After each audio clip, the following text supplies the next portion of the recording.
kinuha lahat ng mga may screenshots, tsaka may mga list.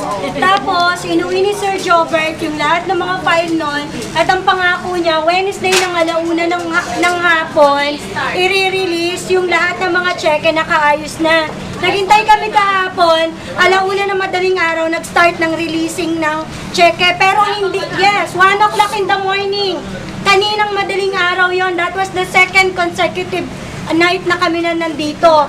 Tapos kaninang madaling araw, hindi natapos yon dahil sabi nga, common sense, hindi kakayanin ni Ma'am She ang magpirma ng ganong karaming cheque. So bumalik na naman kami ngayon, believing na yung inuwi nila na mga papel ay matatapos, tapos uumpisahan na naman yung mga naglista kahapon na mga nandito rin kasama namin nagpuyat kagabi.